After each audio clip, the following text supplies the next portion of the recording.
Today's episode of Dating Disasters features Ty, a man whose date was harder to get rid of than weeds in a garden. By their second date, she already had a 5-year plan.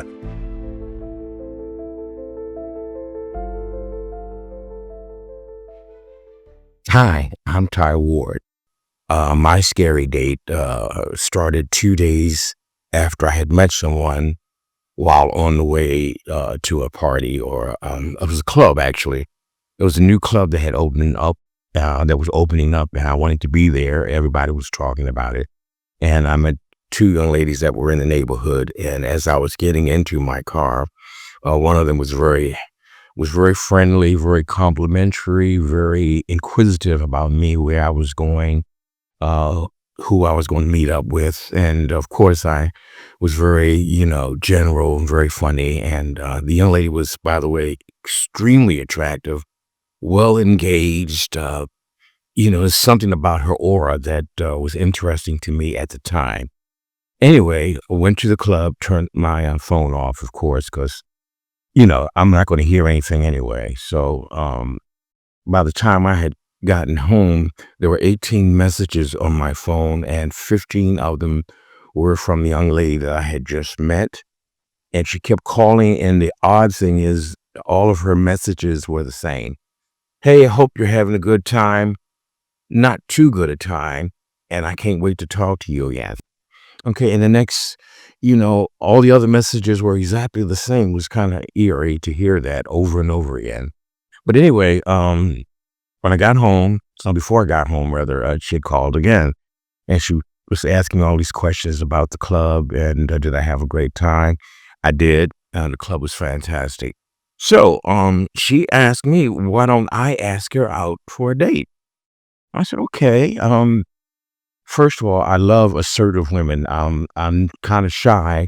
So if I find someone that has interest in me, I'm kind of like, okay, this will work. And she was very, very interested in being a man and all. And don't judge me. But seriously, though, 2 days later, that's when we had the date. The scary date, which led to scary encounters down the line. But anyway, I said, where can I pick you up? Oh, she never gave me her phone number, by the way. She said it was a private number, and it was like 4 or 5 women in the house that share the same phone number, and they didn't want to give that number out. I understood. We're talking about a date here. There's not an issue with that at all. Anyway, I said, where can I pick you up? And she gave me the address of her friend's house, the one that was walking with her that night that we met 2 nights ago. I said, okay, I'll pick you up there. And I knew the restaurant that I wanted to go. I knew the food was great. The service was exceptional. The ambiance was second to none. So I picked her up, and nice conversation, nothing unusual, no red flags at the time. And then we got to the restaurant and we ordered. And then that's when the conversation immediately started going downhill. She began to all of the conversation was about the future, our future. She was saying that, she had asked my neighbors about me. I said, whoa, what are you talking about? And she said her and her girlfriend had gone around the neighborhood asking about me. And anyway, then she started talking about the fact that I need to stop seeing as many women as I have, because the neighbors told her that I date a lot. And she said, that's not a good environment to raise children. Okay. Conversation still sliding downhill fast. And I'm listening at this point. I'm not saying anything. I'm just listening. And she's talking about the first child is a girl. She already had a name picked out. It got scarier because then she started talking about my job. And she said, you work at such and such a place, and I know they pay well. And I said, what are you doing?